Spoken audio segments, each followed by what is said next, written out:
everyone. Afternoon. This is a make or break week for the American people. House Democrats will continue to strongly oppose the GOP tax scam, where Republicans are trying to jam this big, ugly bill down the throats of the American people, which will take away health care, impose the largest cut to nutritional assistance in American history, and hurt veterans, hurt children, hurt seniors, hurt people with disabilities, result in hospitals closing, nursing homes shutting down, and because of the fact that almost 14 million people will lose their ability to access health care, people will die. House Republicans are trying to jam this reckless and extreme budget down the throats of the American people and hide what's in it, which is why, in an extraordinary way, they are holding a Rules Committee hearing to advance the bill at 1 a.m. in the morning. If this legislation is designed to make life better for the American people, can someone explain to me why they would hold a hearing to advance the bill at 1 a.m. in the morning? Because the Republicans know that their efforts to take away health care from millions of Americans is deeply unpopular. Republicans know that the effort to enact the largest cut to nutritional assistance in American history, which will literally take food from the mouths of children, veterans, and seniors, is deeply unpopular. Republicans know that providing their billionaire donors with a massive tax break for people like Elon Musk, and at the same time exploding the deficit by trillions of dollars, is deeply unpopular. That's why Republicans are going to try to advance this bill in the dead of night at 1 a.m. in the morning. Trump and House Republicans can run away from their extreme budget proposal. We will never let them hide. Questions? Thank you, sir. Given the revelations with President Biden's cancer diagnosis and the release of the Herald recording, why were Democrats not more open to talking about President Biden's age in 2024? My thoughts and prayers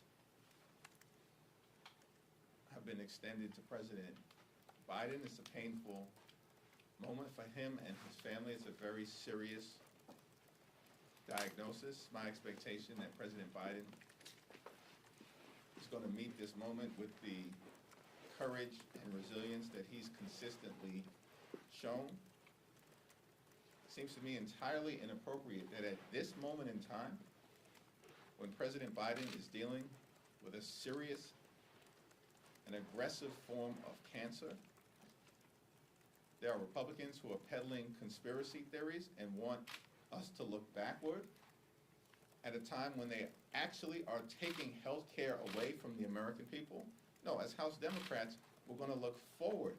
They literally are trying to take health care away from millions of Americans at this very moment in the dead of night. And Republicans want to fan the flames of conspiracy theories at this moment? No, thank you. Thank you, Mr. Leader. Two quick questions, just to follow up on President Biden. Have you had a chance to speak with him at all since his diagnosis, or do you intend to? And then secondly, just on Medicaid, I know for many months now you've been warning about the implications of cutting Medicaid. It seems there's some renewed discussions about FMAP and putting it back into the reconciliation bill. What are your chief concerns if that happens? I have not had the opportunity to speak to President Biden subsequent to the news of the diagnosis becoming public yesterday. I do expect at some point in time I will speak directly to him to more directly communicate, my thoughts and prayers, and that of the House Democratic Caucus. In terms of the Republican obsession with taking away health care from the American people, this is something that they've been trying to do for decades. And the so-called Freedom Caucus are making demands to push the bill into a more extreme direction. So the question is going to be, will the so-called moderate Republicans who have publicly claimed that they do not support efforts to end Medicaid as we know it and take away health care from the American people, will they push back against this extreme MAGA Republican effort to make the budget even more damaging to the health, safety, and well-being of the American people? We have warned from the very beginning that House Republicans are actually determined to end Medicaid as we know it. And we continue to receive proof point after proof point after proof point.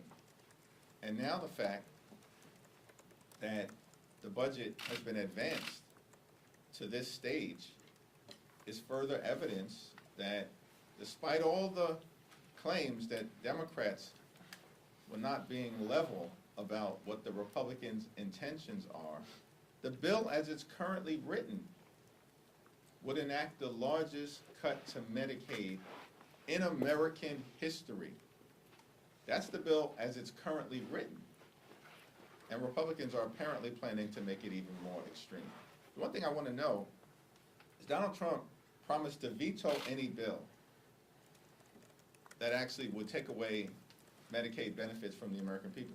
If that in fact is the case, is he planning on saying to House Republicans tomorrow morning that he's going to veto the bill as it's currently written? Or was he once again lying to the American people? Thank you, Mr. Leader. Obviously, this week, Republicans are trying to get this through if they can, and we get closer to July. That's obviously the debt ceiling deadline. Have you put any thought into what Democrats would want from Republicans in order to avert the debt ceiling crisis if they can't use this as the vehicle to do that? We have not, because Republicans have to date determined that they want to go it alone. Go it alone as it relates to trying to meet the needs of the American people, which has resulted in this one big ugly bill that they now want to jam down the throats of the American people in the dead of night. And that they apparently have concluded that they want to go it alone in terms of making sure that the debt ceiling is lifted. Good luck. Because they haven't had a single conversation with Democrats to try to protect the full faith and credit of the United States of America. Thank you, Mr. Leader. Today, EPA Administrator Lee Zeldin announced the lifting of a 2016 emergency order for water testing in Flint, Michigan. It returns testing to the normal state standards. First, what's your reaction to this, both in terms of how far Flint has come, but also what work there's still left to do in Flint and other areas across the country? Significant progress has been made in Flint, Michigan, thanks to leadership from the governor and great leadership from the former representative from that area, Dan Kilby, who made it his congressional mission to help get the situation turned around. There still is work to be done, and that's being led in part by Representative McDonald Rivet, and it appears that the action taken by the EPA administrator will unnecessarily and harmfully turn back the clock. Thank you, Mr. Leader. On Friday, Florida A&M University named Marva Johnson to be their next president despite backlash over her political ties to Trump and her lack of academic experience. Critics view this as part of Project 2025's trend of trying to take over boards and undermine HBCUs.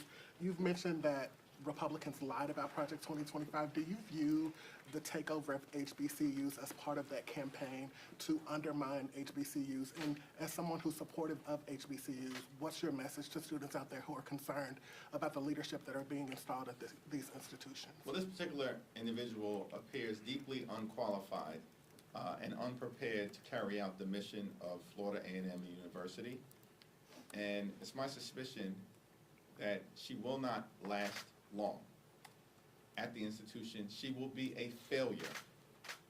And we are not going to allow the Trump administration to take over historically black colleges and universities across the country, to whitewash our history, and to try to indoctrinate the young people of America with their extreme and failing ideology.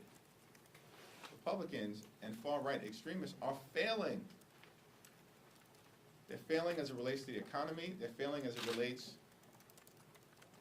to races that are taking place all across the country. They're failing in courts. And we're not going to let them take their failed track record, one disaster after the next, and allow them to pretend as if they've got some capacity or expertise to, of all things, be leading our historically black colleges and universities. Thank you, Mr. Leader. You've now worked with Speaker Mike Johnson for about twice as long as Kevin McCarthy was Speaker. I'm just curious how you would characterize your relationship with the Speaker at this point, and how often you guys actually do get a chance to talk or meet. It's a forward-looking, candid, and communicative relationship. I wonder if I could get your reaction to this reported $5 million settlement between the Trump administration and the family of Ashley Babbitt. The Chief of Police of the United States Capitol Police Force clearly and plainly said, and I support the position, that the settlement was a slap in the face to the hard-working, courageous, and brave men and women of the United States Police Force. It's totally done without any communication to the chief of the Capitol Police or his lawyers, and appears solely the result of a political determination that Donald Trump and Republicans are going to try to whitewash what happened on January 6th. This settlement is just an extension of what they've previously done, which is to pardon violent felons who violently attacked the Capitol on January 6th, including police officers, and now have all been pardoned and sent back to communities across the country where in some cases they're re-engaging in criminal activity. Donald Trump and the extreme MAGA Republicans are not going to be able to erase what happened on January 6th, no matter how hard they try. Leader Jeffries, thank you. Wanted to ask you about the discussions going on with SALT right now. Obviously, you still have a fair amount of New York Republicans who are not budging when it comes to discussions on SALT, but you have Republicans from other states that are saying otherwise. One of the more heated conversations we saw was between Congressman Tom Suozzi and Congresswoman Beth Van Dyne during one of the hearings, where she said Texas isn't affected by SALT. And Suozzi kept asking her over and over again, well, what about the people of New York? Tell me about your thoughts on Republicans who want to keep the SALT cap where it is, but then they say that taxpayers shouldn't get a break for choosing to live in a high-tax state. Do you agree with that, or do you think it's fair for Republicans from other states to say something like this? Yeah, states like New York and New Jersey and Connecticut and Illinois and California are donor states. We regularly send billions of dollars more to the federal government than we get back in return. We are donor states. So we're not going to be lectured by people who are actually in what has sometimes been referred to as taker states, who actually receive more money every year from the federal government than they send in terms of taxpayer dollars, as to what is fair and what is right. It's actually not fair that you have many states in this country who subsidize other states. New York subsidizes other states. And so to provide some measure of relief through the state and local tax deduction, I think is a modest step toward balancing the revenues that come in and the revenues that come out. The people of New York are fine with continuing to be a donor state. But it is unfair to cap the state and local tax deduction at $10,000. And if my Republican colleagues were really interested in providing relief to middle-class taxpayers that they represent, then they would simply say and make clear that this budget should remain silent on the state and local tax deduction, because by doing nothing, the cap disappears effective December 31st of this year. Thank you, Mr. Leader. Congressman Al Green said Friday that he would force a vote on his articles of impeachment against President Trump. Where do you stand on that impeachment effort?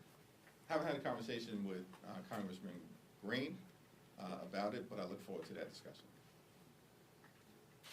Can you just characterize, in your view, what the impact, at least of the bill as it stands right now, would be in your district and in your home state, particularly in the context of some of these battleground districts that you're going to be litigating in a year and a half? There are people who will lose their health care coverage across the state of New York and beyond, approximately 14 million in this country. Tens of millions of others are going to pay higher co-pays, premiums, and deductibles because of the significant role that Medicaid plays in the healthcare ecosystem across this country. And if you're effectively in Medicaid as we know it, it will also have an impact that is damaging on people who don't rely on Medicaid for their health insurance, but are part of the same healthcare ecosystem. Hospitals are going to close, nursing homes are going to shut down, community health clinics will shutter their doors, and people are going to die when their health care is taken away from them, all because Republicans want to provide a massive tax break to their billionaire donors like Elon Musk. That's the fundamental question that is before the Congress and the House of Representatives this week. Democrats are going to stand on the side of the American people, their health care, their nutritional assistance, their access to higher education, stand on the side of veterans and everyday Americans and people with disabilities and our children and seniors. And Republicans are continuing to stand on the side of their billionaire donors. And House Republicans in particular are once again shamefully bending the knee and serving as nothing more than a rubber stamp for Donald Trump's extreme agenda. That's why he's coming up to the Hill tomorrow, to give them their marching orders. As if House Republicans work for Donald Trump, J.D. Vance, or Elon Musk. You don't. You work for the American people. And all we need are 4 House Republicans to stand up and do the right thing and push back against this one big ugly bill, and we can actually save the health care of the American people. Do you plan to speak with President Trump at all during this process or tomorrow when he comes up here? I have no current plans to talk to President Trump. You've been very clear about your concerns, I think, week after week about reconciliation legislation. Now as we're heading toward the final stretch here, potentially, of vote this week, can you talk a little bit about Democrat strategy and your strategy to push back in the time that's left?